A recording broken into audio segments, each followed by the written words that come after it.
시각 7시 20분입니다. KBS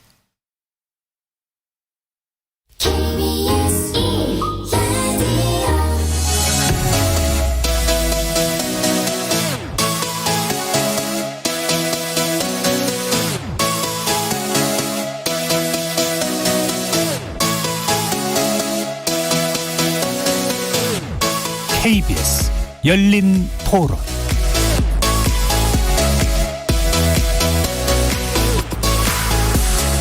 안녕하십니까. KBS 열린 토론 정준희입니다. 어느 정도까지는 윙드 코로나로 허용될 수 있다고 생각을 해요. 아무래도 꽤 시간이 흘렀잖아요. 좀 잡힐 줄 알았는데, 그리고 이게 언제 또 잠잠해질지 모르니까. 시기상조라 생각이 드는 게 좀 현실성 있게 그렇게 진행해야지, 좀 더 지켜보고 좀 검증된 상황에서 해야지. 너무 섣불리, 물론 지금 이제 2차 접종까지 예를 들어서 한 70% 정도 됐을 때는 모르지만은, 그러기 전에는 또 이제 변이 바이러스가 당연히 나온다고 생각합니다. 저는 이제 백신을 맞은 상황이니까 위드 코로나가 돼도 상관은 없을 것 같은데, 만약에 안 맞은 분들이 계신다면은 불안하지 않을까 생각이 드는 것 같아요. 영국하고 지금 이스라엘 이런 데가 지금 하고 있잖아요. 이제는 거기 그쪽에서 하는 것들을 보면서 서서히 따라갈 방향을 찾는다고 하는 거잖아요. 그거는 할 필요는 있다고 생각합니다. 지금 자영업자들 정말 저 주변에도 진짜 힘들어하고, 그러니까 살자고 하는 짓인데 어떤 집단의 희생을 너무 강요해가지고 그렇게까지 할 수는 없는 것 같고, 그래서 지금 얘기 나오지만 내년 3월에 먹는 약 나온다고 하잖아요. 그거 감안해서 고려를 하면서 지금 할 필요는 있다는 생각입니다. 거리에서 만나본 시민들의 목소리 어떻게 들으셨습니까? 오늘 이야기 나눌 주제는 수도권 4단계 거리두기 7주째, 우리 방역이 나아가야 할 방향은입니다. 코로나19의 소멸이나 완벽한 통제를 기대하기 어려운 조건에서 이제 바이러스와 공존하는 삶, 정부 표현을 빌리면 단계적 일상회복을 목표로 방역정책을 전환해야 한다는 목소리가 커지고 있는데요.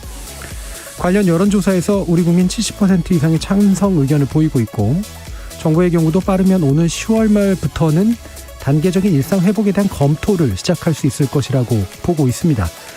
다만 일상회복 방안을 검토하기에 앞서서 확보되어야 할 중요한 전제 조건이 있다는 게 정부와 방역 전문가들의 일관된 입장입니다. 백신 접종률을 70% 이상 끌어올리고, 지금까지 우리 방역의 기본이 되어왔던 사회적 거리두기 정책을 어떤 방향으로 전환할 것인가에 대한 과학적 근거 마련과 국민적 공감대를 형성하는 일이 선행돼야 한다는 건데요. 코로나 장기화에 따른 피로감이 누적된 데다 백신 접종 수준 제고에 대한 기대감은 또 높아지고 있는 상황, 단계적 일상 회복과 지속 가능한 방역 시스템 마련을 위해 우리 사회는 어떤 건들을 준비해야 할까요? 잠시 후 세 분의 방역 전문가와 함께 관련 내용 자세히 살펴보겠습니다. KBS 열린 토론은 여러분이 주인공입니다. 문자로 참여하실 분은 샵9730으로 의견 남겨주십시오. 단문은 50원, 장문은 100원의 정보 이용료가 붙습니다. KBS 모바일 콩, 트위터 계정 KBS 오픈, 그리고 유튜브를 통해서도 무료로 참여하실 수 있습니다. 또 이제 콩에서도 보이는 라디오로 만나실 수 있습니다. 시민 논객 여러분의 뜨거운 참여 기다리겠습니다. KBS 열린 토론 지금부터 출발합니다. 살아있습니다. 토론이 살아있습니다. 살아있는 토론, KBS 열린 토론. 토론은 라디오가 진짜입니다. 진짜 토론, KBS 열린 토론.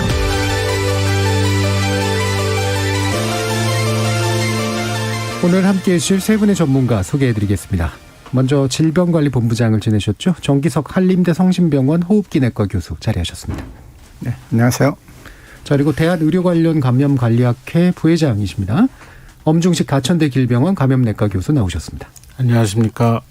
자, 그리고 감염내과 전문의시죠. 신상엽 한국의학연구소 학술위원장 함께하셨습니다. 네, 안녕하세요. 자, 지금 이제 고강도 거리두기 조치 4단계, 수도권에서 이제 벌써 이제 2달 가까이 진행되고 있고요. 하지만 확진자 수는 좀처럼 잡히지는 않고 있습니다. 확실히 이제 이 4차 대응이라고 부르는 게 이 변이 바이러스 때문인지는 모르겠습니다만, 이게 양상을 좀 달리 보이고 있는 것만은 분명해 보이는데요. 현재 상황에 대해서 나름대로 좀 진단을 좀 들어보고 거기에 대한 의견들 또 더 나눠보도록 하겠습니다. 먼저 엄중식 교수님부터 일단 들어볼까요? 네, 지금 잘 안 떨어지고 있죠. 매일 확진자 수가. 그러니까 오늘도 어제 확진자 수도 2,000명이 넘었고, 오늘도 지금 확진자 발생 추이를 보면은 뭐 어제와 유사한 수준 정도의 확진자가 나올 것 같습니다.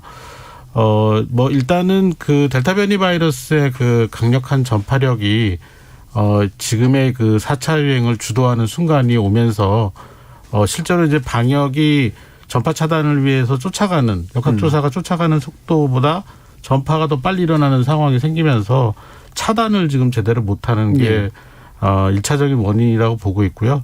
여기에 이제 그 4단계 거리두기가 수도권을 중심으로 해서 지금 상당히 오래 지속이 되고 있는데 이 과정에서 이 피로도가 높아지다 보니까 점차적으로 이 방역에 대한 참여도나 집중력 뭐 이런 것들이 점점 떨어지는 것 같습니다. 실제로 이런 그 사회적 거리두기에 대한 그 연구진들의 그 데이터들을 보면은 이런 그 이동량이나 접촉량의 억제 효과가 최대 30%까지 올라갔다가 지금 계속 서서히 떨어진다는 데이터를 내고 있거든요. 그러니까 우리가 백신 접종을 부지런히 해서 지금 이 차단 효과를 거리두기의 차단 효과를 대신하기 위해서 노력을 하고 있지만 그 속도에 비해서 이 델타 변이 바이러스의 이 전파력이 아직까지는 좀 더 압도를 하고 있는 그런 상황이고 그런 가운데서 일정하게 그 균형을 이룬 그런 상황이라고 보고 있습니다. 예. 좋은 상황은 아니지만 묘한 균형이 지금 일단 이루어져 있고 있는데 이게 이제 이대로 계속해서 갈 수 있을 것이냐 이제 이 문제가 아마 또 오늘 논의가 될 것 같은데요. 관련해서 또 정기석 교수님 한번 말씀 들어볼까요? 예, 옴 교수님 의견에 다 동의를 하고요. 이번엔 시작점이 완전히 굉장히 높았죠. 예. 3차 유행이 제일 큰 유행이라 또 봤을 때 그때는 한 150명 정도에서 치고 올라가면서 1240명까지 갔고요. 이번에는 그 3차 유행이 끝나고 마무리가 되는 듯 마는 듯 하면서 뭐 400~500명 선에서 계속 그러다가 600, 700 치면서 올라왔기 때문에 사회에 돌고 있는 바이러스 양의 자체가 굉장히 많았다. 3배 이상이었다. 그러면서 7월 12일부터 수도권 4단계 시작을 했는데 그 4단계를 내용을 자세히 보니 우리가 3차 유행 때 했던 2.5단계, 3단계 가기 전보다 사실은 더 강한 게 없는 거예요. 우리 마지막 단계라고 했음에도 불구하고 이제 하나 눈에 띄는 것은 2인까지 집합 허용이었는데 그것도 이제 좀 시간이 지나면서 효과가 좀 떨어졌고요. 예, 그래서 이제 그러다 보니까 지금 이제 이때까지 왔고 거리두기 단계는 어떤 특별히 억제하는 것보다는 줄이는 것보다는 그냥 지금 선에서 적당히 대처를 하는 그런 상황이 됐습니다. 아쉬운 것은 처음에 이제 4단계를 굵고 짧게 가자고 시작을 했으면 한 2주 정도 충분히 보고 잘 안 됐을 때에 7월 중순 좀 지나면서 한번 꽉 더 눌렀으면 저는 지금 계속 4단계 안 할 수도 있다고 생각하거든요. 이제 그런 점이 좀 아쉬운데 뭐 가보지 않은 길이니까 지금 왈가왈부하기는 어렵지만 막 그런 점이 조금 아쉬웠고 앞으로도 이 상태에서 떨어지긴 굉장히 어렵습니다.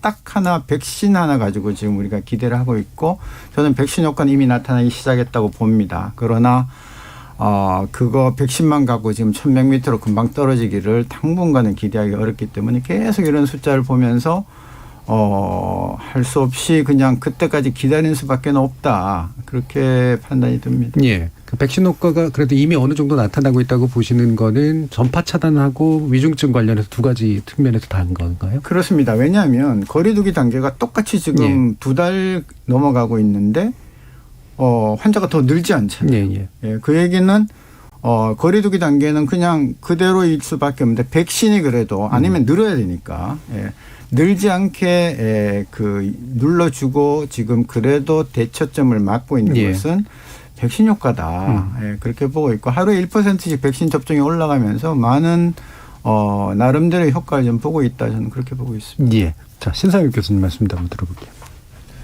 지금의 그 4차 대유행을 주도하고 있는 거는 뭐 다들 말씀하셨지만 델타 변이 바이러스입니다. 그러니까 델타 변이 바이러스가 기존의 바이러스에 비해서 그 전파력이 2배 이상 강하고 그 외부로 바이러스 배출량이 많기 때문에 세대기라 그래서 한 사람이 다른 사람한테 전파시키는 기간이 굉장히 짧습니다. 그러니까 전파력도 강한데 빨리 옮겨지니까 당연히 전파가 확산될 수밖에 없는데 지금 이제 한편으로 이제 이 끌고 가던 델타 변이가 이제 한계가 있는 부분들이 그 한 불과 2-3달 전만 해도 델타 변이가 뭐 한 자리대 굉장히 드문 그 우리 지역사회는 없었는데 지금 이제 뭐 얼마 전 방역당국 발표를 보면 전체 변이 바이러스의 97%가 넘어가고 있거든요. 예. 그러니까 이 델타 변이 바이러스가 결국 이제 99, 100% 독점종이 되는 순간 이 기존 바이러스에서 변이 바이러스로 변동되는 그 악화 요인은 일단은 이제 차단이 되는 거거든요. 그럼 이제 일단 그 바이러스의 그런 델타 변이의 이제 독점종이 된 이후부터는 우리의 사회적 거리두기, 백신 접종 이제 이런 것들로 이제 그 균형을 맞추게 되는데 지금까지는 바이러스 요인도 계속 확장이 되면서 백신 접종이랑 사회적 거리두기를 막았는데 앞으로는 그 두 가지를 원활하게 잘 활용을 한다 그러면 바이러스 쪽에서의 더 확산 요인이 없기 때문에 예. 어느 정도 통제 가능성이 있고 그래서 방역당국에서도 그 이번 달 중순 정도를 피크로 떨어질 거를 조심스럽게 예상했던 그런 부분들이 있었던 것 같습니다. 예. 또 지금 또 이제 상황이 굳이 말하면 이제 뭐 10월 말에서 이제 11월 정도까지 어쨌든 백신 접종률을 최대한 높이는 게 일단은 제일 중요한 목표인데 그것만 이제 일단 기다리고 없는 상태에서 약간 이제 시그널이 묘하게 얽히면서 익히는 측면들이 좀 있는 것 같아요. 이게 추석 때문인지는 모르겠습니다만 이게 더 당분간은 그래도 그 전까지 좀 더 누를 거야인지 아니면 약간씩 좀 풀어가면서 갈 거야인지 이게 이제 잘 안 보이는 그런 측면이 좀 있는 것 같거든요. 왜냐하면 최근에 이제 앞으로 이제 한 4주 정도는 그래도 약간은 나아진 듯한 완화된 듯한 그런 메시지가 좀 나왔었잖아요. 하지만 정부는 그렇다고 해서 10월 말에 갑자기 팍 풀진 않겠다. 또 이런 입장이기도 하니까 어떻게 읽어주는 게 좋을까요? 정기석 교수님. 저는 지금 이번에 추석을 맞이해서 특히 이제 백신 접종자를 중심으로 약간 그 완화해 준 것은 뭐 매우 잘한 거다. 예. 그렇게 보고요. 당연히 그렇게 가야 될 길을 가는 겁니다. 백신 맞은 분들과 안 맞은 분들 사이에 그만한 방어력이 있다는 게 증명이 됐으니까요. 그래서 이제 뒤에 토론에 나오겠지만 저는 이 지금 뭐 위드 코로나라는 등 또 단계적 방역 완화라는 등 이런 표현보다는 예. 지금 정부가 7월 1일부터 이제 4단계 새로 만들어지 않습니까? 그럼 그 4단계에 충실하게 환자의 발생 현황이나 중증 이행률이나 치명률을 보면서 내려가면 되는 겁니다. 예. 3단계 가고 또 좋으면 2단계 가고 또 1단계 가고 1단계를 자세히 보면요. 그냥 정상생활이에요. 예. 누구든지 모일 수 있고 밤새 먹을 수 있고 예. 거의 정상입니다. 근데 그 단계를 잘 만들어 놓고 물론 그 4단계가 좀 약하다고 제가 생각을 하지만 단계를 잘 만들어 놓고 그 단계를 그냥 따라가면 되는 것이지 지금부터 위드 코로나니까 우리는 빨리 정상생활로 돌아갈 수 있다. 마치 마스크를 벗어도 되는 듯한 그런 착각을 자꾸 불어넣는 것은 방역에 좀 도움이 안 된다고 보는 것이거든요. 그럼에도 불구하고 지금 정부가 조금 방역을 완화해 가고 뭐 시간도 조금 9시에서 10시로 다시 되돌리고 하는 부분은 옳은 방향이다. 그렇게 보고 있습니다. 그런 조치 자체는 현재 조건에서 충분히 필요할 수 있는 그런 방향이다. 옳다라고 이제 보셨는데 말씀처럼 이제 오해될 수 있는 그런 측면들이 있는 거잖아요. 마치 우리가 마스크 좀 있으면 벗을 것 같기도 하고 아니면 이제 포기하나 뭐 이런 식의 느낌 같은 것도 좀 들 수 있고 그래서요. 지금 이것도 있는 것 같아요. 그러니까 10월 말 단계적 일상 회복 방안 검토라 그랬는데 그게 마치 10월 말에 시작되는 것으로 읽힌 것도 있잖아요. 근데 사실 이게 검토라고 지금 얘기를 했는데 시점이 그러다 보니까 어떻게 좀 보십니까? 네, 그래서 사실 저는 이 단계적 일상 회복이라는 표현을 이제 쓰기 시작했는데 이런 것과 관련된 논의를 또 준비를 전문가들과 또 정부의 관련 부처들은 내부적으로 열심히 고민을 하고 검토를 해야 되지만 실제로 이런 것들을 공론화하는 데는 조금 시간을 좀 두고 했으면 좋겠습니다. 그러니까 이게 이런 얘기가 나오는 것 자체가 방역 완화와 관련된 시그널로 작용할 수가 있거든요. 뭐 기억해 보시면 6월 초에 정부 여러 부처에서 뭐 야외에서 마스크 착용을 이제 안 한다든지 아니면 또 뭐 어떻게 그 방역 완화와 관련된 여러 가지 정책들 백신 또 인센티브 뭐 쿠폰 같은 거를 발행하고 뭐 이런 거 관련된 얘기들이 쭉 나오면서 전반적으로 방역에 대한 어떤 경각심이나 아니면 참여도가 떨어지기 시작을 했거든요. 그게 이제 7월 말 8월 초 휴가철하고 맞닥뜨려지면서 이게 확 증폭이 되는 그런 것들이 지금까지 이어져 오고 있는 건데 이런 논의들이 아직 그 어떤 걸 할지에 대한 것들이 컨텐츠라고 그러죠. 내용이 결정되지 않은 방향과 내용이 완전히 결정되지 않은 상태에서 공론화가 자꾸 되는 그런 가운데 또 추석 연휴의 그 이동과 맞물리게 되면은 다시 똑같은 상황이 생길 수가 있거든요. 그런데 이번에 만약 증폭이 되면 훨씬 더 큰 유행이 올 수가 있습니다. 그러면 지금 우리가 갖고 있는 체계로 감당이 불가능할 수도 있거든요. 어쩌면 이런 단계적 일상 회복의 기회를 아예 못 가질 수가 있어요. 그래서 저는 조금 이런 것들에 대한 관심은 많지만 조금 공론화하는 거는 준비를 충분히 하고 그리고 이 실제적인 얘기를 진행하는 것이 훨씬 유리하겠다 이런 생각을 하고 있습니다. 예. 현재 같은 상황에 대해서 신상욱 교수님 또 어떻게 보세요? 이게 정부도 이제 어떤 면에서 보면 약간 이제 위로하거나 약간 이제 뭐랄까 이렇게 너무 빡빡한 것들에 대해서 뭔가 자꾸 설명을 해줘야 되는 상황들이 생기기 때문에 또 나서는 문제도 있는 것 같은데 또 이러저러한 주장들이 있으니까 거기에 대해서 답도 해야 되고요. 어떻게 이제 지금 진행되고 있는 걸까요? 결국 지금 코로나19에 확실한 치료제가 없는 상황에서 이제 백신 접종은 이제 시간이 걸리고 결국은 이제 의료 시스템 부하나 이런저런 문제들은 어찌 보면 사회적 거리두기라는 걸 방편으로 일정 부분은 막아내야 될 수밖에 없거든요. 그런데 과거에 1차 대유행 대구에서의 신천지 유행 때 보면 그때 당시 뭐 사회적 거리두기에 그런 뭐 특별한 세팅이 없었거든요. 그럼에도 불구하고 당시에 보면 이동량이 한 40% 정도가 감소를 했었습니다.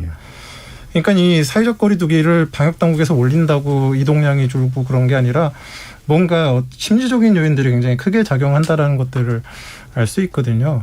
그래서 이 사회적 거리두기 수준은 실제적으로 보면 지금까지 1, 2, 3차 유행을 다 보게 됐을 때 이동량이 가장 증가됐을 때 대유행이 왔고 이동량이 감소했을 때 유행이 억제되는 그런 패턴들을 지금까지 꾸준히 보여왔고 그래서 어찌 보면 국민들의 심리적인 어찌 보면 경각심 이런 부분들이 이동량으로 드러나게 되는 경우가 굉장히 많습니다. 그래서 사회적 거리두기 단계가 지금 이게 얼마나 효과적인지 사람들이 얼마나 피곤해하고 있는지 이런 부분들이 나타나게 되는데 지금 사회적 거리두기가 너무 오래 가다 보니까 이런 이동량 변화들을 통해서 이런 봤었던 그런 양상들이 지금 국민들의 수용성들이 굉장히 많이 떨어져 있는 그런 상황이거든요. 그래서 한편으로는 이제 경제적인 부분들과 그다음에 방역의 부분들을 이렇게 조화를 맞춰서 위드 코로나까지는 아니더라도 우리가 분명히 대책은 세워야 되지만 이런 정부나 이런 데서 뭔가 완화가 될 수 있으라는 시그널을 주는 그 자체가 좀 심리적인 그런 안정감을 주고 이동량 증가로 일어나게 됐을 때는 유행이 그만큼 통제가 되기 어렵기 때문에 준비는 열심히 하더라도 정확하게 확실히 확인되거나 이제 정책화되는 그런 부분들에 대해서만 좀 적극적으로 발표를 하고 그 이전에는 전문가들과 협의를 하면서 계획을 짜고 이런 좀 방식들이 조금 좋을 것 같습니다. 세 분 다 이제 비슷한 이제 지적을 해주시고 계시는 것 같아요. 제가 이제 뭔가가 이렇게 딱 목표처럼 이렇게 제시되기보다 그 목표를 이제 안에서 전문가와 협의한 상태에서 뭔가 어느 정도 결론이 났을 때 이제 바깥으로 꺼내서 거기에 대한 이제 설명을 하고 전달을 하고 이러는 게 메시지 관리 방법이 돼야 되는데 이게 좀 약간 섣부른 측면들이 좀 있는 것 같거든요. 저는 이게 최근에 여론조사 제가 아까 얘기를 했습니다. 이걸 여론조사 한 거 자체가 좀 약간 좀 저는 개인적으로 좀 마음에 안 들긴 해요. 물론 이제 여론조사 기관들이 하는 거긴 합니다만 이게 일단 어느 정도 방침이 잡히고 난 다음에 이런 거에 대해서 얼마나 동의하십니까? 이렇게 갔으면 좀 좋았을 것 같은데 지금 상황 여론조사가 진행되고 있는 상황은 또 어떻게 보세요? 정규 교수님. 글쎄요. 이제 이런 걸 여론조사를 하는 것은 저희가 보기에 참 적절치 않다는 거고요.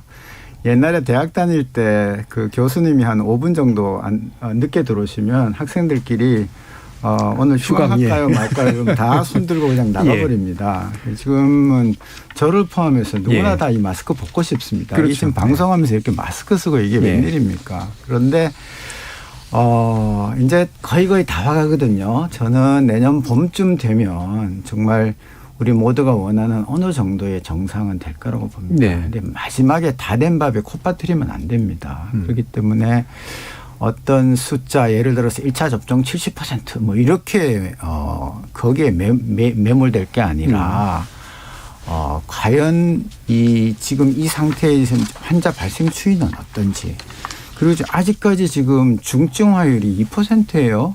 젊은 사람 다 포함해서 100명이 걸리면 2명이 중환자실로 간단 말입니다. 근데 그중에 그냥 일반 산소를 쓰는 사람들은 포함이 안 돼 있어요. 고유량 산소를 쓰고 중환자실에서 누워가지고 내가 언제 내 생명을 잃을지 모르겠다는 그런 급박한 상황에 있는 분이 2명이나 돼요. 이게 줄어야 되거든요. 그리고 치명률도 마찬가지입니다. 이제 그런 걸 보면서 차분차분 얘기를 좀 해나가야 되는 거지 여론조사를 혹시라도 등에 업고 좀 더 빨리 이걸 완화시켜 보겠다는 그런 세력이 있다면 예. 그것은 정말 소탐대시라는 거다.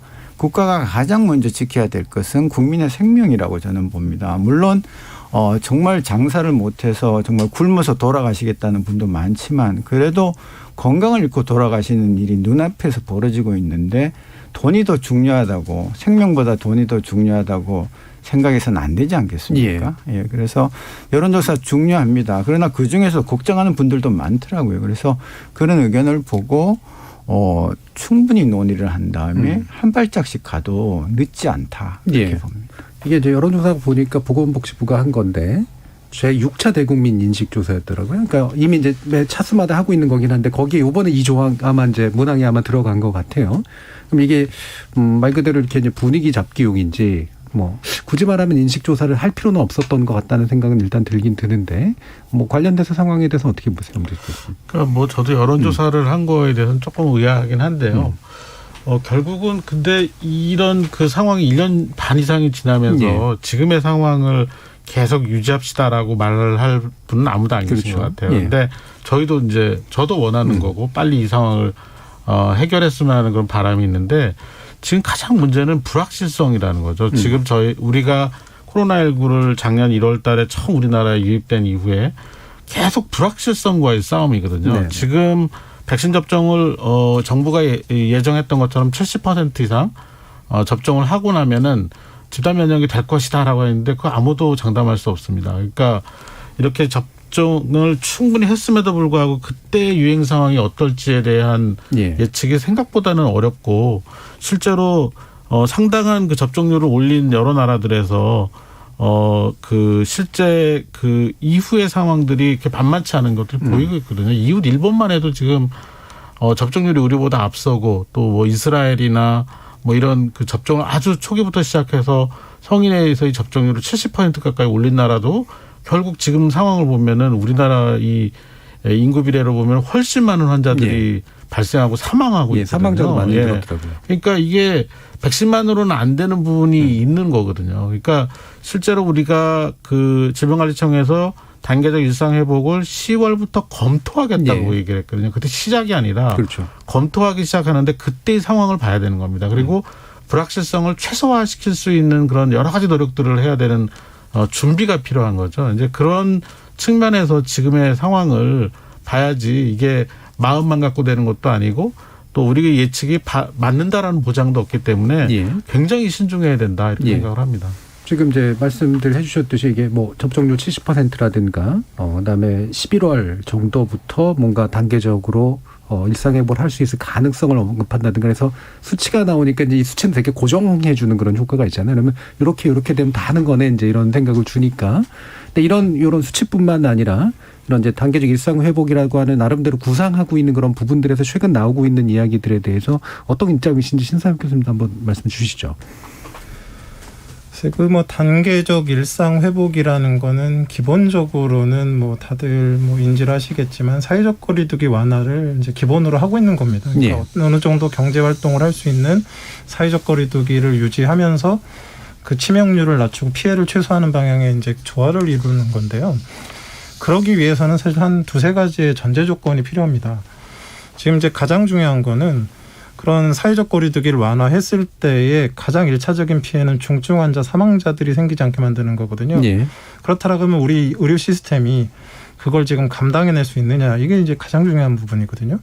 실제적으로 지금 그 1000명대가 뭐 2달 정도 이렇게 계속 나오면서 지금 의료 시스템이 굉장히 이제 부하가 걸리고 있고 이런 상황에서 사회적 거리두기가 완화가 됐을 때 정말 그 중증 환자들 감당할 수가 없는 상황이거든요. 그러니까 일단은 지금 이제 코로나19 그 델타 바이러스가 독점종은 됐고 이제 백신 접종률이 그래도 최소한 완료자가 한 70% 이상이 됐을 때 어느 정도 숨을 돌릴 수 있는 구간이 나올 수는 있을지 모르겠는데 그 이전에 이제 우리가 진짜로 그 단계적 완화를 하기 위해서는 의료 시스템부터 좀 정비를 해야 된다고 봅니다. 그래서 환자들이 많이 발생해도 치료해 줄 수 있는 중증 환자나 이런 부분들이 치료에 문제가 생기지 않을 그런 어느 정도 여유가 생겨야 되고 지금처럼 마냥 격리하고 생활치료센터 무작정 늘릴 수도 없는 그런 상황이기 때문에 적절한 선에서의 그런 그 일상의 그 클리닉들에서 그 코로나19 환자를 볼 수 있는 그런 시스템도 만들어져야지 사실은 그게 실질적으로 가능하거든요. 모든 사람 다 격리하고 어떻게 그 코로나19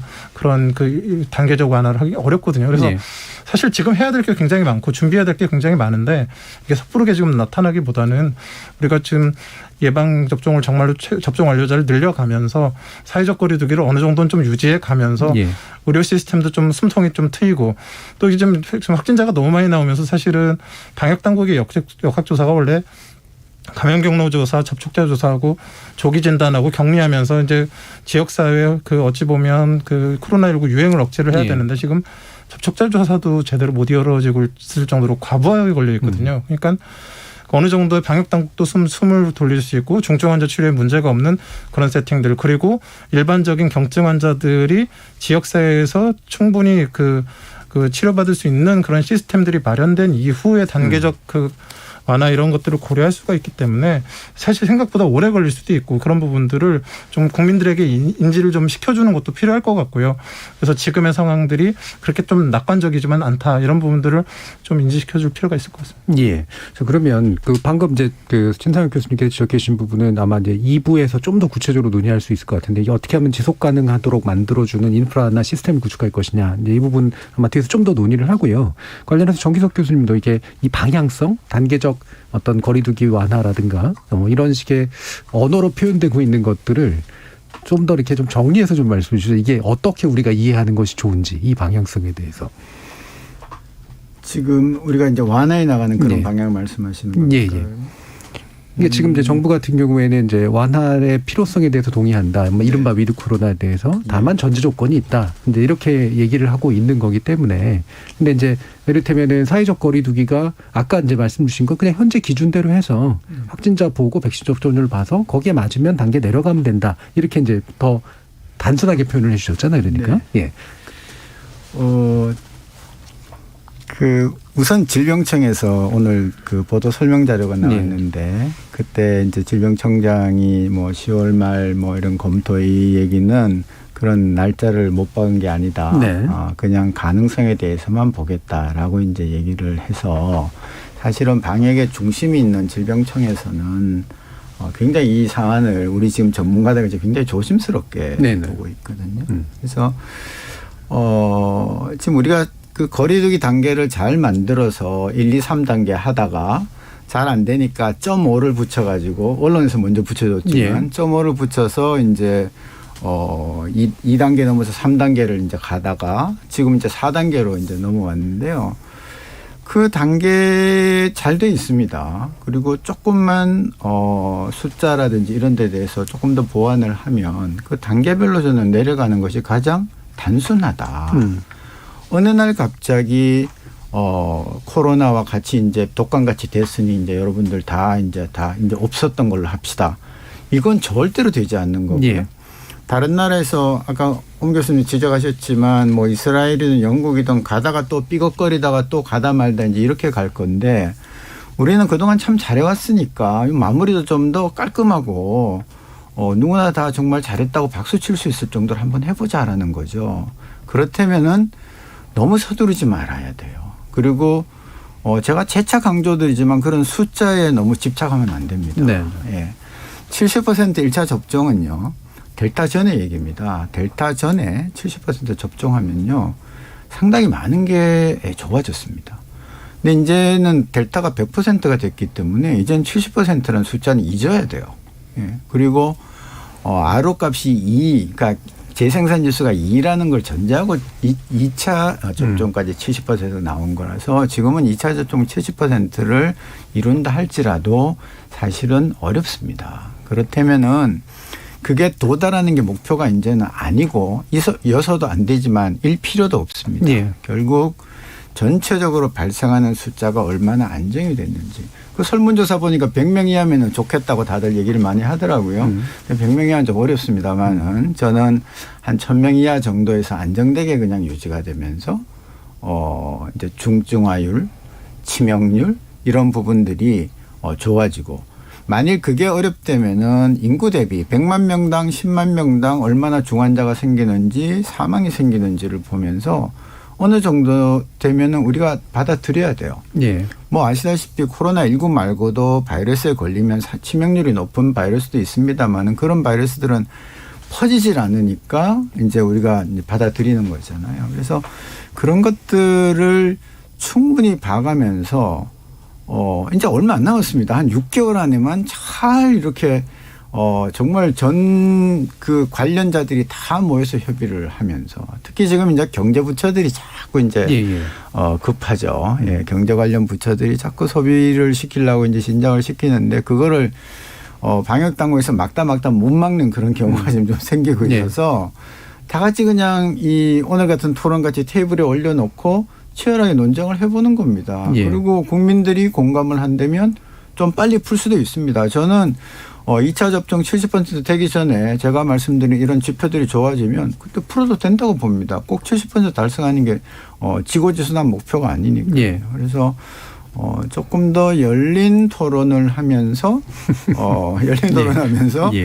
이걸 좀 같이 지혜를 모아보자. 그런 말씀을 드리겠습니다. 일단은 그 질병관리청을 중심으로 정부가 아직까지는 안정적인 관리가 되는 상태에서 방역 완화, 그러니까 점진적인 그런 일상 회복을 하겠다라는 목표 제시는 분명한 것 같습니다. 근데 이제 이렇게 점진적인 그런 방역 완화를 할 때 어떤 효과를 낼지에 대한 측정이 필요하거든요. 그러니까 사실 영국 같은 경우는 이 백신 접종률을 보고 일정한 시점에 그냥 완전히 다 열어버렸죠. 그렇죠. 예, 완전히 열어버린 그 결과를 지금 보고 있는 거고, 매일 100명에서 200명이 사망하는 상황을 그냥 받아들이고 있는 거거든요. 그러니까 이제 제가 생각하기에는 우리가 이런 위드 코로나 또는 이 일상 회복을 결정할 때 좀 측정이 좀 필요합니다. 그러니까 우리가 이런 것들을 완화시켰을 때, 거리두기를 완화시켰을 때, 어느 정도 완화시켰을 때 어느 정도 피해가 나는지를 산출을 해보고 그런 피해가 거리두기를 계속 지금처럼 유지했을 때 나오는 피해와 어떤 것이 더 큰지를 보아야 된다고 보거든요. 그리고 그렇게 생길 수 있는 피해를 어떤 피해가 생기는지에 대해서 국민들한테 알려드려야 돼요.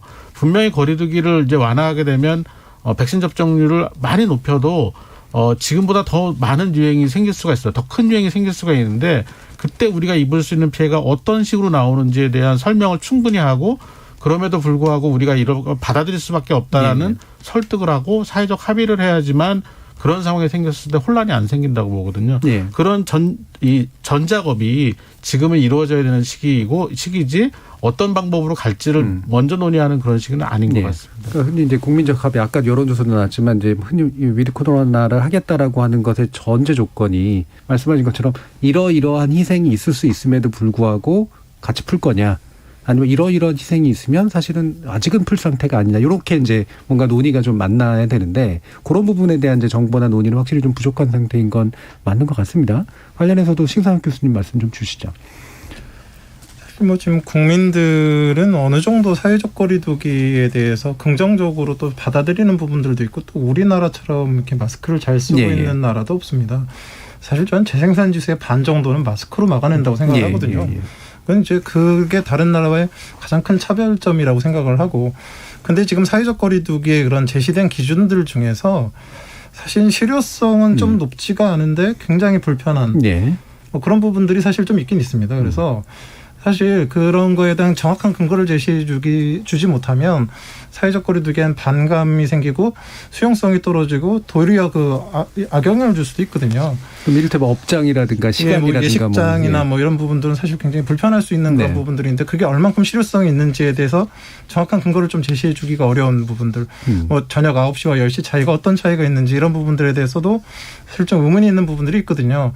사실 이런 경우는 사실 지금부터라도 좀 사회적 거리두기 수준을 완화할 때 이게 얼마나 영향성이 있는지 몰라 그러면 어쩔 수 없는 방법이지만 이렇게 하나하나씩 제거해 가볼 수 있다고 생각합니다. 그래서 이걸 갖다가 완화를 했더니 문제가 생기는지에 대해서 조심스럽게 확인해보고 괜찮구나 그러면 그건 허용해주고 이런 식의 점진적인 완화, 지금의 이제 제시된 조건들이 사실은 모두 다 근거를 완벽하게 갖고 있는 건 아니기 때문에 국민들이 그걸 갖다가 충분히 받아들일 수 있는 그런 근거들도 만들고 그걸 완화했을 때 문제가 없다라는 걸 확인됐을 때는 또 그걸 허용도 해주고 이런 것들이 이제 조심스럽게 좀 진행이 1차적으로는 예, 사회적 예. 거리두기 상황에서 돼야 될 것 같습니다. 네. 그러니까 기본적으로 아마 질병청에서도 마스크를 뭐 쓰는 것 자체는 변화는 없다. 그리고 우리의 사회적 거리두기의 기본적인 방역 방침들은 동일하게 유지된다. 다만 그 단계가 어떻게 달라지냐의 문제다. 이제 이런 메시지는 계속해서 내고 있는데, 그러면 그 마찬가지 그 거리두기는 여전히 그래서 되게 중요한데 거리두기의 구체적인 방식에 대해서 이제 논의들이 이제 될 필요가 있는 거잖아요. 말씀하신 내용처럼 어떤 부분들은 한번 이게 실효성이 좀 더 덜한가 있는가 이 부분을 좀 이렇게 검증해 볼 필요가 있는 걸까요? 꽤 많습니다. 예. 그래서 제가 이 4단계를 만들 때 좀 더 치열하게 논의를 하고 만들었으면 얼마나 좋았을까. 왜냐하면 3차 유행이 끝나고 시간이 길었거든요. 근데 4단계 가네 하다가 갑자기 덜커덕 내놨는데 이렇습니다. 자, 보십시오. 학교가 4단계에서는 학교를 못 열게 했는데요. 지금은 이제 다시 그냥 교육부에서 이제 열긴 했지만 학원은요 4단계, 3단계까지는 무조건 열고 예. 4단계에서도 10시까지 열 수 있어요.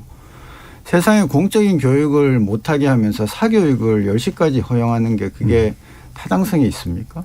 네. 그다음에 지금 제일 힘들다는 자영업자도 마찬가지입니다. 이분들 해결해서 이번 겨울을 나는 게 저는 제일 중요하다고 생각하는데요. 그래서 저는 이제 방역 등급제를 좀 만들어서 예. 똑같은 식당이라도 조건이 다 다릅니다. 바깥에 실외에서 식사를 할 수 있는 테이블을 마련할 수 있는 데가 있습니다. 거기는 저는 아무 문제 없다고 봅니다. 미국이 굉장히 처음에 당할 때 길에 차로를 하나씩 낸 다음에 야외 테이블을 설치하게 거기서 장사를 하게 해줬습니다. 실내는 위험하니까. 예. 우리도 지금은 철이 좋으니까 이제 다만 한 달이라도 그런 거 해볼 필요 있거든요. 예. 그 다음에 좀 열악한 데 있는 분들한테는 좀 안 됐지만 지하실에서 아주 좁은 천장이 낮은, 그러니까 저는 이제 단위 면적이 아니라 부피까지 얘기하는 예. 겁니다. 천장이 굉장히 높은 시설과 천장이 너무 낮은 시설은 좀 구분이 돼야 되고요.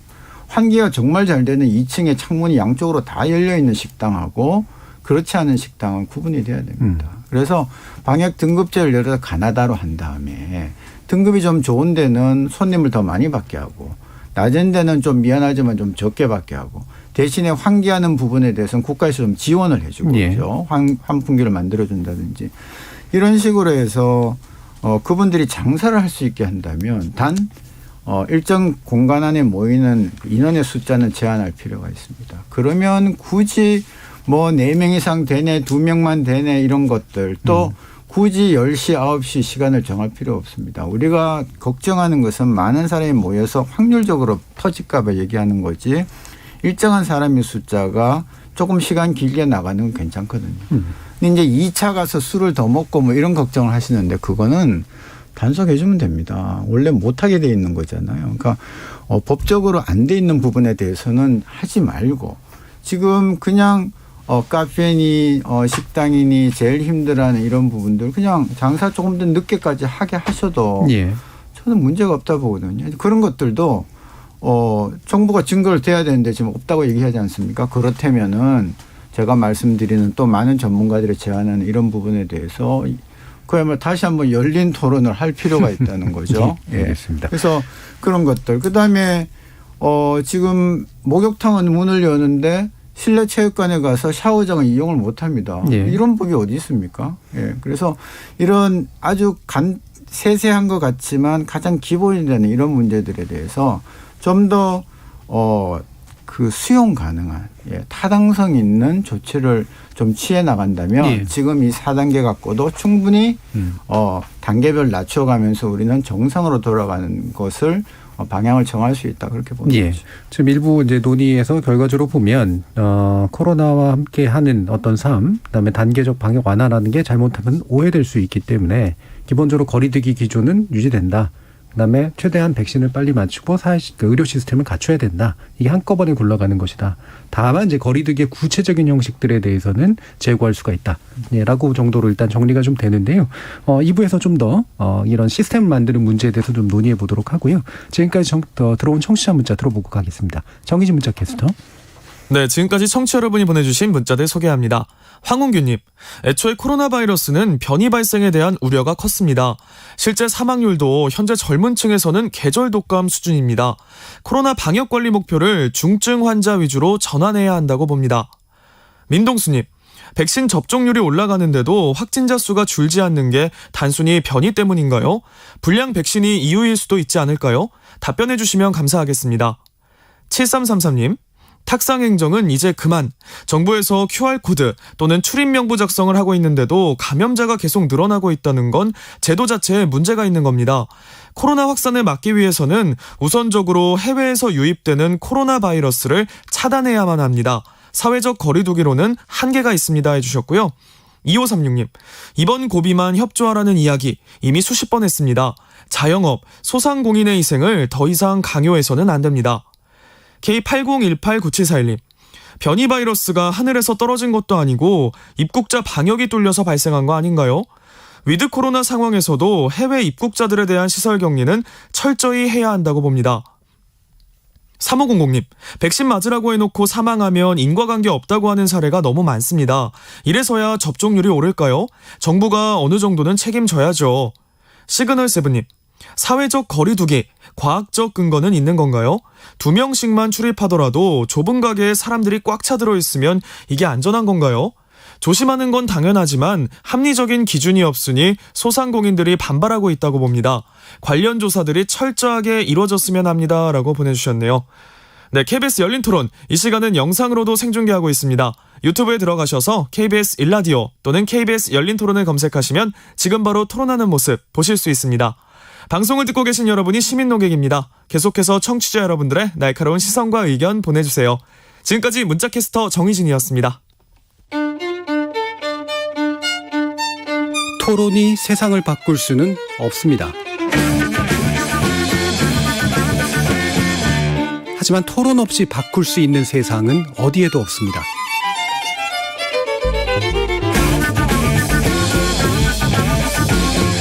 세상의 선한 변화를 갈망하는 당신. 정답이 아니라 질문의 힘을 믿는 당신. 안녕하세요. 우리 더불어민주당 KBS 열린 권수정 만납시다. 정동 서울시민 김성래 열린민주당 대변인 나오셨습니다. 남북 평화에 대한 KBS 열린 토론 수도권 4단계 거리두기 7주째 우리 방역이 나아가야 될 방향을 놓고 이 주제로 엄중식 가천대 길병원 감염내과 교수, 신상엽 한국의학연구소 학술위원장, 정기석 한림대 성심병원 호흡기내과 교수 이렇게 세 분의 전문가와 함께하고 있습니다. 자, 지금 또 다른 전문가와 아마 이제 이야기를 좀 나눌 수 있는 그런 기회가 좀 마련이 되어 있는 것 같은데요. 이 단계적 일상 회복의 전제 조건에 있어서 가장 중요한 백신 접종률 관련 조사를 한 분이시기도 합니다. 대경제정책연구원의 장영욱 박사 전화로 연결되어 있는 것으로 아는데요. 안녕하십니까? 네, 안녕하세요. 자, 지금 1, 2분기 백신 접종 대상자별 백신 접종 현황 그리고 시기별 확진자 연령대 변화 이런 것 등에 대해서 조사하셨다고 이제 들었는데요. 기본적으로 조사 취지하고 결과에 대해서 좀 말씀 주시죠. 네네. 제가 이제 저희 연구원에서 지난 6월에 주요국 코로나19 백신 접종 현황과 접종률 재고 전략이라는 보고서를 내면서 이제 우리나라와 다른 나라 백신 접종 진행 추이, 또 유행 상황을 좀 비교해 본 적이 있습니다. 그 이후로 우리나라 포함해서 이제 여러 나라 상황을 계속 제가 주시를 하고 있고요. 우리나라 말씀을 조금 드리면 지금 현재 접종률은 전 국민 대비 1차 이상 61% 그리고 접종 완료는 36.2% 이렇게 돼 있습니다. 이 중에서 고위험군으로 분류되는 60세 이상 인구는 1차 이상 91.2% 접종, 그다음에 접종 완료는 85% 접종해서 상당히 접종률이 높은 상황입니다. 그리고 이제 50대 접종이 지난 한 달간 빠르게 진행이 되면서 50대 1차 접종률도 92%까지 올라왔습니다. 2차 접종은 아직 조금 낮은 편인데 이제 2차 접종도 시작되기 때문에 계속해서 빠르게 오를 걸로 보이고요. 이렇게 높은 백신 접종률이 이 유행 통제에 조금 도움을 주는 걸로 나타납니다. 예. 보통 이제 4차 유행이라고 부르는 이제 7월 초 유행에서 1,000명 이상 일일 확진자가 발생했고, 그 다음에 이제 2,000명이 넘는 확진자가 발생을 했는데, 이제 3차 유행이랑 비교를 해보면은 거의 2배 가까운 수치입니다. 예. 근데 이렇게 2배 가까운 수치임에도 불구하고 이 중에서 60세 이상 인구 비중을 보면, 그러니까 백신 접종률이 90%가 넘은 60세 이상 인구 비중을 보면은 약 10% 내외에 불과합니다. 이게 이제 지난 겨울에는, 그러니까 3차 유행 때는 60세 이상 인구 비중이 30%를 넘었는데 지금은 10%밖에 안 돼서 확실히 그 방역의 부담이 조금 적어진 상황이고요. 예. 이게 이제 예방접종 효과로 전부 다 설명할 수는 없지만 예방접종 효과도 상당한 것으로 그렇게 분석이 됩니다. 이제 질병관리청 발표에 따르면은 우리나라 이제에서 접종 중인 백신 감염 예방 효과가 83% 정도라고 했는데, 특히 이제 고령층에서 예방 효과가 97%로 굉장히 높습니다. 그래서 이제 그러니까 감염을 예방하는 효과, 고령층에 백신 접종을 많이 한 고령층에서 감염을 예방하는 효과가 있었고, 감염 예방 효과보다 더 중요한 게 중증 및 사망을 막는 효과인데, 고위험군 감염자가 적다 보니까 이제 위중증 환자 수 그리고 사망자 수도 예전 유행에 비해서 크게 증가하지 않았습니다. 겨울에 비해서 감염 규모가 이제 2배 가까이 됐는데, 예. 중환자 수는 작년 겨울이랑 비슷한 수준이고요. 그 중에서도 60세 이상 중환자 수는 굉장히 비중이 또 적어졌습니다. 지난번에 90% 이상에서 지금은 한 30%, 20-30% 정도밖에 안 됩니다. 그리고 이제 사망자도 그 덕분에 이제 사망자도 조금 줄어서 작년 그 겨울에 20명 이상 사망자, 하루에 20명 이상 사망자가 발생한 데 비해 지금은 한 6명에서 10명 사이에서 왔다 갔다 하고 있습니다. 앞으로 이제 50대 접종 완료율이 점점 올라가면서 사망자 수 그리고 중환자 수가 더 낮아질 것으로 기대를 하고 있습니다. 이제 유행 규모가 급격히 커지지 않는다는 전제하에 지금 유행 상황에서는 계속해서 안정적으로 중증 환자 그리고 사망자 수가 줄어들 것으로 기대를 하고 있습니다. 예. 그리고 보면 이제 백신 접종과 이제 그 연관된 기타 수치들을 놓고 이제 그 효과성에 대해서 지금 보신 그런 조사인 것 같은데요. 네. 그럼 백신 접종이 어쨌든 저희 이제 그 전문가 패널도 지적해 주셨습니다만, 이후에 이제 그 방역 정책을 결정하는 데서 당연히 제일 중요한 요소가 될 것 같은데, 이 백신 접종률 제고를 위한 기타 필요한 조치들 어떤 것들이 있다고 좀 판단하시나요? 네, 이제 부작용이나 후유증에 대한 얘기들은 이제 우리 쪽 전문가분들이 더 자세히 답을 드릴 수 있을 것 같은데, 예. 이제 저는 좀 커뮤니케이션, 그 소통 부분에 방역 당국의 소통이나 아니면은 일상생활에서 이제 시민들 사이의 소통에 대해서 조금 연구를 한 부분이 있습니다. 그것 역시 보고서에 나와 있는데요. 지금 일단은 우리나라에서 접종을 진행 중인 모든 백신이 철저한 임상시험을 거쳤고 거기에 기준을 통과했고, 그리고 국내외에서 실제 접종을 통해서 효과와 안정성을 보장받았다. 이것을 계속해서 강조를 할 필요가 있을 것 같습니다. 근데 그럼에도 불구하고 이제 중증 이상 반응 혹은 사망까지 이어진 이상 반응이 드물게 발생하기 때문에 그 발생하는 이상 반응에 대해서 신속하게 발견을 일단 해야 되고, 예. 거기에 대한 치료를 제공을 해야 되고, 거기에 대한 또 적절한 심사 그리고 보상까지 할 수 있도록 인프라 또 인력, 교육 시스템 같은 것을 갖추는 게 필요할 것 같습니다. 이미 방역당국에서 하고 있는데 아무래도 이게 대규모 접종이 이루어지다 보니까 완벽하게 하지는 못하고 있는 것 같습니다. 그런 부분을 계속해서 보완을 해 나가야 될 것 같고요.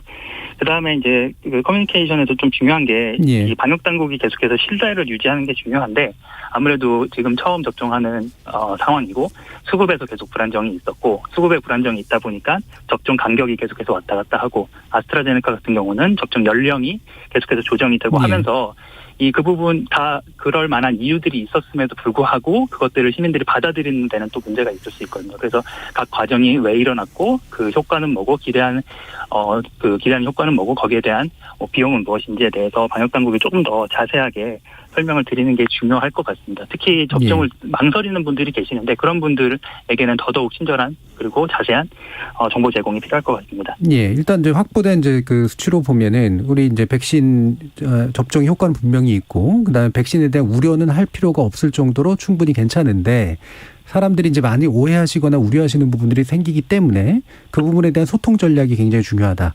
그리고 인프라 인력 잘 갖춰야 된다. 이런 제안들을 해주셨는데요. 아마 이제 그 조사 결과의 어떤 일종의 결론으로 우리 방역의 이제 지속 가능성 문제를 제기해 주신 것 같아요. 이 부분에 대해서 그 이유를 좀 밝혀줄 수 있을까요?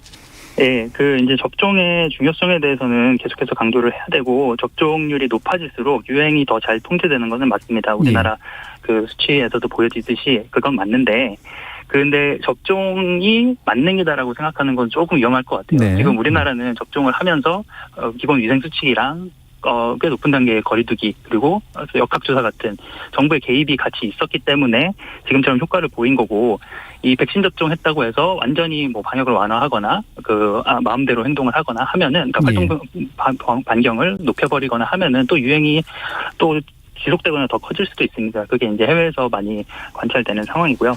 그래서 우리가 접종률이 높아졌다고 해서 방역을 함부로 완화를 하면 그러면 다시 유행 규모가 커지고 우리나라 같은 경우는 유행 규모가 커지면 그거를 감당할 준비가 잘 안 돼 있기 때문에 다시 우리가 일상 회복으로 나아가다가 다시 유턴을 해야 되는 상황이 발생할 수도 있습니다. 그러면 이제 그 일상 회복이라는 게 지속 가능하지가 않은 거죠. 그래서 일상 회복을 온전히 하기 위해서는 신중하고 단계적인 접근 전략이 접근이 필요할 것 같고요. 근데 이제 그것만 고려해서는 안 되고 다른 한편으로는 고강도 조치를 할 경우에 그 비용이 너무 크기 때문에 그것도 지속 가능하다고 말할 수가 없습니다. 뭐 집합금지나 영업 제한이 자영업자 소상공인들에게 미치는 피해는 이미 얘기가 많이 됐고요. 그 외에도 돈으로 보상할 수 없는 학습 결손, 뭐 실직으로 인한 피해, 정신건강 문제, 영유아 발달 문제, 가정폭력, 뭐 빈곤 이런 것들은 거리두기가 발생시키는 부수적인 피해인데 그게 너무 오랫동안 지속되면은 그것도 지속까지 가능하지 않습니다. 그리고 사람들이 그런 피해들을 오랫동안 견딜 수 없기 때문에 방역에 대한 수능도도 점점 떨어질 수밖에 없고요. 그래서 이 지속 가능성을 염두에 두고 어떻게 하면은 이 백신 접종과 거리두기를 통해서 우리 이 질병의 위험, 코로나19의 위험을 낮추면서 그것을 우리가 감당할 수 있는 수용 능력을 어떻게 하면 늘려갈 수 있을 것인가. 그런 감염병 대응 체계, 안전하고 지속 가능한 감염병 대응 체계를 만드는데 앞으로 우리가 좀 집중을 해야 될 것 같습니다. 위드 코로나를 백신 접종 후 방역 완화 라고 이렇게 공식을 만들어 버리면 오히려 그게 나중에 다시 돌아올 수밖에 없는 그런 결과를 만들어낼 수도 있을 것 같아요. 제가 해외 상황을 보고 그런 결론을 내리게 됐습니다. 해외에서 이미 많이 선례들이 나왔으니까 백신 이제 잘 맞으면 이제 다 끝 이렇게 이제 오해하지 않도록 우리가 어떤 체계를 갖출 것인가의 문제에 대해서 논의를 시작해야 된다라는 말씀 아주 잘 들었고요. 지금까지 대경제정책연구원의 장영욱 박사님과 말씀 나눠봤습니다. 감사합니다. 네, 감사합니다. 뭐 아무래도 이제 의학 전문가 그리고 방역 전문가 아니신 그 약간 사회경제적인 관점에서 이제 접근을 해주신 부분까지 이제 보완해서 이제 말씀을 좀 나눠봤고요. 그래서 결국 뭐 이 부분에 다들 동의하실 것 같아요. 결국 지속 가능성을 확보해야 된다. 아까도 지속적으로 강조해 주셨듯이 인프라, 인력, 그다음 시스템 갖추는 거 굉장히 중요하다 이런 말씀들을 해주셨기 때문에요. 이 부분에 대해서 또 짚어주실 부분도 한번 들어보죠. 홍준표 교수님부터 들어볼까요? 그 지속 가능성이 정말 중요하죠. 그러니까 실제로 이 방역 정책이나 지침 같은 것들이 왔다 갔다 하게 되면 신뢰도를 잃게 되고 이제 그렇게 되면 실제로 더 참여도가 떨어지게 되고 그게 유행의 진폭을 더 키우는 그 방향으로 일조를 할 수가 있거든요. 그러니까 지금 그 우리가 알고 있는 것들 중에 뭐 바이러스 측면의 부분들도 잘 알고 있지만 그러니까 우리 인간 사람 측면에서 보면은 누가 제일 안전하냐는 알려져 있거든요. 그러니까 지금 뭐 얘기가 계속 됐지만 백신 접종을 완료한 사람들이 가장 안전한 사람들입니다. 지금으로서는 감염될 가능성도 가장 낮고 감염이 되더라도 중증으로 진행될 가능성도 낮고 그리고 이분들을 통해서 또 다른 N차 감염이 일어날 가능성도 낮은 것으로 알려져 있습니다. 결국은 방역을 완화해가는 지속 가능성이 있는 그런 정책을 펼치는 데 있어서 이 백신 접종 완료자를 중심으로 해서 정책 지침들을 변경해 나가는 것이 가장 안전하고 다시 변경하지 않아도 되는 그런 안전성이 있다고 지속 가능성이 있다고 보고 있습니다. 그러니까 최근에 그 지침이 좀 변경이 되면서 백신 접종 완료자들이 이 모임의 어떤 그 숫자를 이제 좌우하는 그런 역할을 하게 됐는데 이제 이런 부분과 관련돼서 백신 접종 완료자들을 중심으로 조금 더 과감한 정책은 가능하다고 보거든요. 지침의 변화는.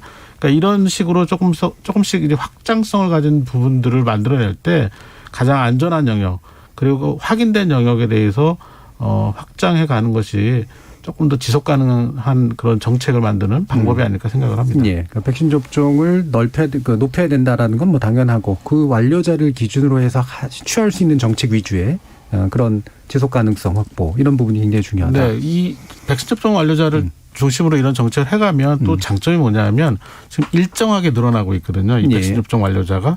그러니까 실제로 방역 완화와 관련된 정책을 결정을 했을 때 백신 접종 완료자를 중심으로 이 정책을 결정하게 되면 일정한 비율로 계속 올라가기 때문에 이 정책의 효과를 측정하기가 굉장히 유리한 측면이 있다고 봅니다. 예측 가능성도 높고.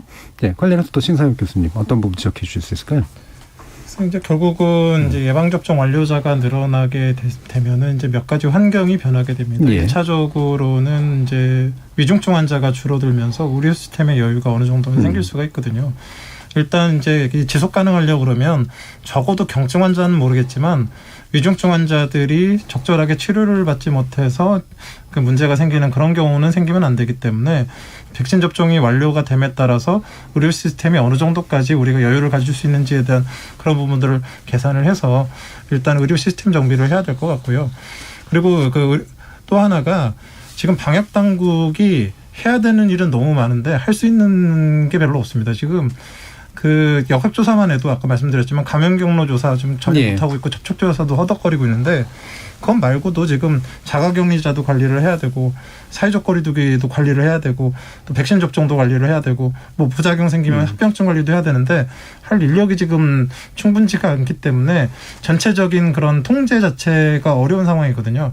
확진자가 많아지면 많아질수록 이런 부분들이 또 어렵기 때문에 중증 환자를 줄이는 것도 중요하지만 확진자 수 규모를 줄여야 이게 또 방역 당국에서 이런 것들을 손쓸 수 있는 그런 부분들이 생기고 그래서 여기서 이제 최소한 어떤 부분들이 필요하다고 생각을 하냐면 이제 무작정 다 자가격리를 해서 관리라는 그런 부분들이 지금 방역 당국에서 워낙에 그 큰 부하를 주고 있기 때문에 가능하다 그러면 그 어찌 보면 과거에 신종플루 때 타미플루와 같이 먹는 그런 치료제 또는 예방 효과까지 있는 그런 약들이 있다 그러면 그런 것들을 좀 적극적으로 활용해서 일선에서 경증 환자들은 치료하고 중증 환자 위주로 방역 당국에서 관리하고 그런 것들을 시스템을 만들어 가야지만 지속 가능하지 지금처럼 부하가 걸린 상태에서 이것도 저것도 다 방역 당국이 못하는 상황에서는 좀 관리가 참 어려울 것 같다는 생각이 좀 듭니다. 예. 이게 특히 이제 제도하고 시스템 문제를 또 집중적으로 이제 지적을 해주셨는데, 정석 교수님이 보시기에 지금 질병관리본부에서 청으로, 그러니까 예전에 전 본부장도 하셨으니까요.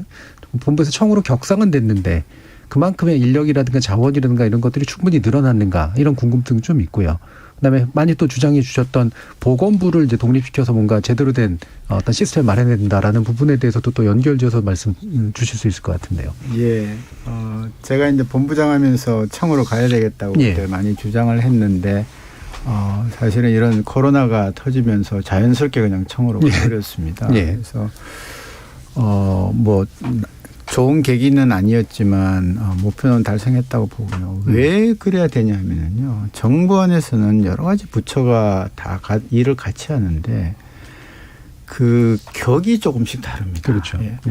본부장으로서 본부로서 할 수 있는 상대하는 사람들하고 청장이 상대하는 사람들하고는 격이 다를 수밖에 없거든요. 그렇기 때문에 일을 효율적으로 하기 위해서는 적어도 청은 돼야 되겠다. 제가 일할 때 국내에서 15년 만에 처음으로 콜레라가 터졌는데 그 일들을 질병관리본부만 가서 잘하면 될 줄 알지만 절대 그렇지 않습니다. 경남도와 협의를 해야 되고 해양수산부가 굉장히 그 순환 보호를 위해 가지고 콜레라에 대해서 너무너무 꺼리는 그런 상황이 발생해서 조정하느라고 굉장히 힘들었습니다. 그래서 그런 걸 보면서 이제 그런 얘기를 했고 지금도 보십시오. 지금 이 방역 단계를 만들고 그다음에 대응을 하고 단계를 올리고 내리고 하는 거가 사실은 질병관리본부 방대본에서 주도를 하지 않고 중대본에서 주도를 하고 있거든요. 그렇죠. 예, 그러다 보니까 단계를 제때 올려야 될 때 저는 좀 못 올렸다는 그런 아쉬움이 늘 남고 있고 특히 3자 때도 그렇고 지금도 좀 그렇고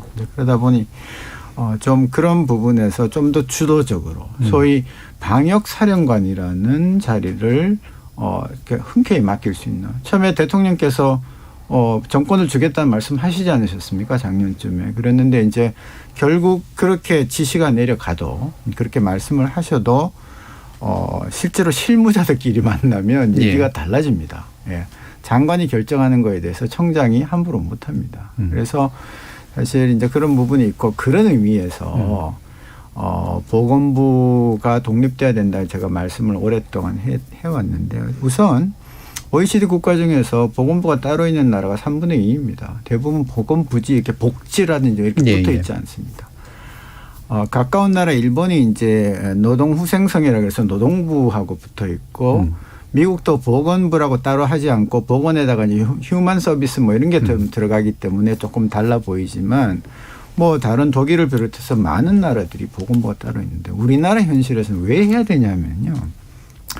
이번에 코로나19도 보건부가 있어서 보건부의 총괄 사령탑이 질병관리청장 지금 그분이 실무를 하고 총괄 사령탑이 딱 하이라키를 이루면서 일을 했더라면 부처 간 협력이 되는 게 굉장히 원활했을 건데 그런 게 좀 삐걱거리는 점이 아쉽고요. 다음에 팬데믹 또 올 때는 또 이렇게 비슷하게 됩니다.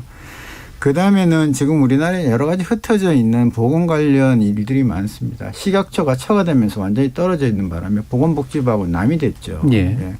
그다음에 이제 그 검역소 같은 문제도 사실은 질병관리청에 속해져 있긴 하지만 굉장히 독립적인 존재가 돼야 되고요. 특히 지금 이번에 문제가 많이 됐던 환경보건 문제, 산업보건 문제, 또 심지어는 아이들의 건강을 살피는 학교보건 문제가 각각 환경부, 산업부, 교육부에 있는데 거기에는 건강 전문가들이 없습니다. 예. 그래서 결국은 그들 나름대로의 어떤 네트워크를 통해서 이제 자문을 해서 구해가고 있는 건데요.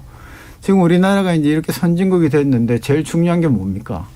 경제를 어느 정도 유지시키면 그다음에는 개인의 보건입니다. 건강이고. 예. 그래서 그런 의미에서 이번 팬데믹을 계기로 또 우리나라에 지금 만연하고 있는 만성 질환들을 다 잘 조절하고 우리가 건강 수명을 누리기 위해서는 보건부로 다시 태어나는 게 필요하다. 예. 그런 이제 말씀을 드리고 있습니다. 예. 그러니까 저희가 이제 뭐 이런 열린 토론 하다 보면은 이제 매번 분야마다 그 특정 부처의 독립이 되게 필요하다라든가 신설이 필요하다라든가 이런 얘기 이제 많이 하게 되거든요. 근데 방금 말씀을 들어보니까 그 이유를 명확하게 이해는 할 수 있을 것 같아요.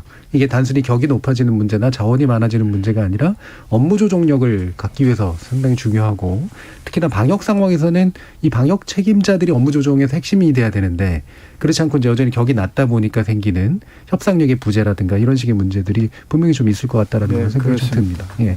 그러면 이런 뭐 이제 시스템의 개편 문제뿐만 함께 또 의료 쪽에서의 어떤 지금 보건의료 노조 파업이 그나마 다행히 이제 좀 안 하게 되긴 했습니다만 그렇다고 해서 당장 뭔가 개선이 되는 게 아니잖아요.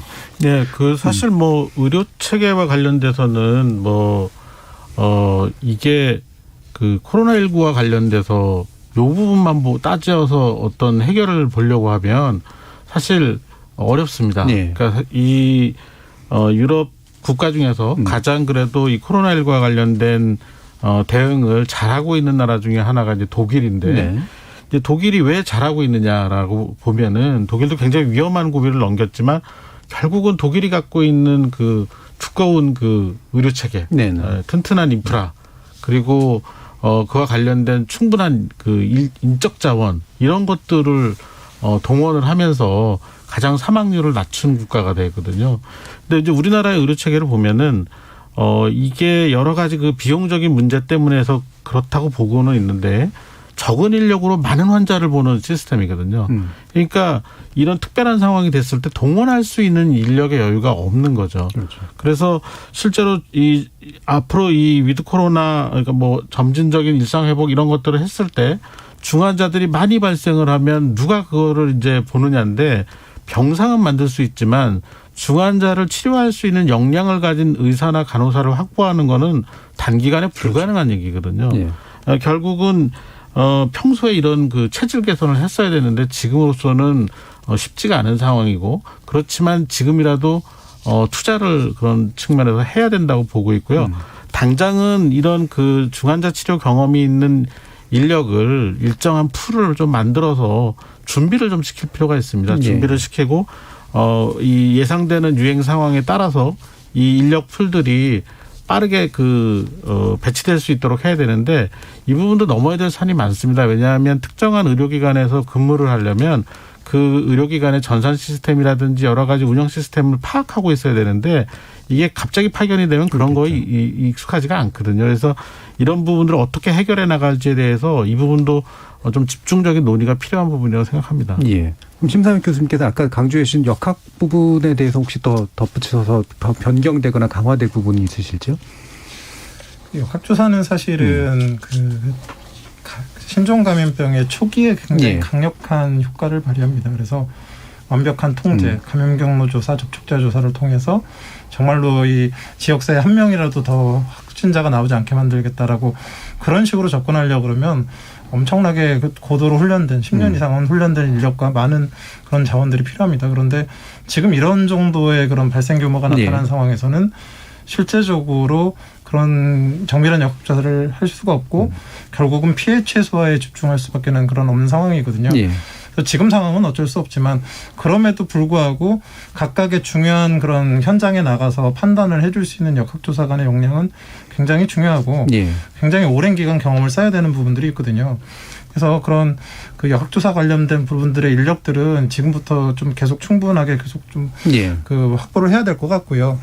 그리고 사실 지금 좀 안타까운 게 사스, 신종플루, 메르스 이런 걸 다 겪어가면서 항상 지금 나왔던 얘기들이 권역별로 그 감염병 전담 병원들을 좀 만들어가지고 몇백 병 상승이라고 지금 중증 환자가 사실 몇백 명대거든요. 사실 전국적으로 따지게 되면. 그런데 해당 지역에 있는 중증 환자들을 민간 병원에서 그런 모든 걸 다 맡길 게 아니라 감염병 전담 병원이 만약 있었다 그러면 거기서 주쪽으로 관리도 하고 그런 치료를 했다 그러면 훨씬 더 지금 우리 시스템에 여유가 생겼을 가능성이 높거든요. 그런데 지금 얘기만 나오고 사실 그 실행이 잘 되지를 않고 있습니다. 그래서 예산 확보도 잘 안 되고 있고. 그래서 이게 감염병 이런 부분들이 사실은 뭐 당장은 뭐 눈에 보이는 실적은 없을지 몰라도 길게 봤을 때는 이런 그런 대규모 팬데믹이 터졌을 때 굉장히 유용하고 우리 이제 어찌 보면 그 유행을 굉장히 억제할 수 있는 그리고 피해를 최소화할 수 있는 좋은 방안들이 되기 때문에 역학조사도 역학조사지만 또 이제 중증 환자를 치료할 수 있는 감염병을 딱 전담해서 격리도 할 수 있고 그 음압도 다 잘 돼 있는 그런 병원들을 좀 지역별로 좀 잘 확보를 해야 되는 그런 부분들도 시급하다고 생각합니다. 이 감염병 전문병원 돈이 좀 생겼는데 이게 기재부가 예타 이렇게 면제를 안 시켜줘가지고 생기는 문제가 좀 있다. 지난번에 토론에서 좀 얘기가 나왔습니다만, 자 이제 좀 그럼 정기석 교수님께 마무리 발언을 좀 부탁드려야 될 것 같은데 지금 추석 연휴 기간이 있기 때문에 이게 참 방역상으로 좀 안 좋을 수도 있는 충분한 그런 기간이잖아요. 우리 국민들이 또 어떤 점에 유의해야 되고 우리 정부가 어떤 점을 또 보완시켜줘야 된다고 생각하시는지 말씀해 주시죠. 이제 이번 겨울만 잘 넘기면 우리는 그 전에 일상으로 돌아갈 수 있다는 그런 희망을 저는 개인적으로 갖고 있거든요. 근데 이번에 추석 연휴나 또 혹은 우리가 빨리 일상으로 돌아가기 그런 희망에 들떠서 많이 경각심을 많이 낮추게 된다면 저는 이번 겨울에 다시 올 5차 유행을 좀 생각을 하고 있는데 그 5차 유행은 4차보다도 더 강하게 끔찍하게 올 가능성이 있습니다. 그래서 제발 몇 달만 참자. 그리고 백신은 안 맞은 분들은 정말 끝까지 다 해서 정말 세계 신기록을 한번 세워보자. 백신 꼭 좀 맞으시고 몇 달만 좀 참자. 그 참자는 게 그겁니다. 마스크 잘 쓰시고 개인위생 수칙 지키고 불필요하게 너무 많이 다니시는 거 조금 자제해 주시고 그런 당부를 드리고 싶습니다. 혹시 엄지석 교수님 추가하실 말씀 있으신가요? 지금 정 교수님이 하신 말씀에 다동의를 하고요. 그 급할수록 돌아가고 돌다리도 두들겨야 되는 시기라고 생각합니다. 자, KBS 열린 토론 오늘은 코로나19에 관련된 또 한 번의 논의를 했습니다만 굉장히 중요한 그래서 경각심 불러일으키시는 그런 지적들이 많이 나온 것 같습니다. 오늘 토론 함께해 주신 세 분의 전문가 신상엽 한국의학연구소 학술위원장, 정기석 한림대 성심병원 호흡기내과 교수 그리고 엄중식 가천대 길병원 감염내과 교수 세 분 모두 수고하셨습니다. 감사합니다.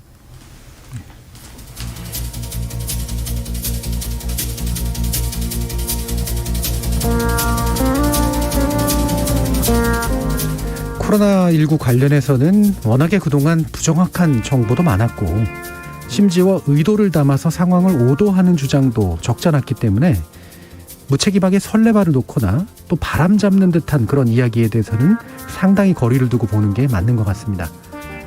이미 코로나19와 함께할 수밖에 없었던 지난 2년 가까이 어쩌면 우리는 전에 없던 과학적 실험과 검증을 넘어서 사회적 실험까지도 해왔던 셈인데요.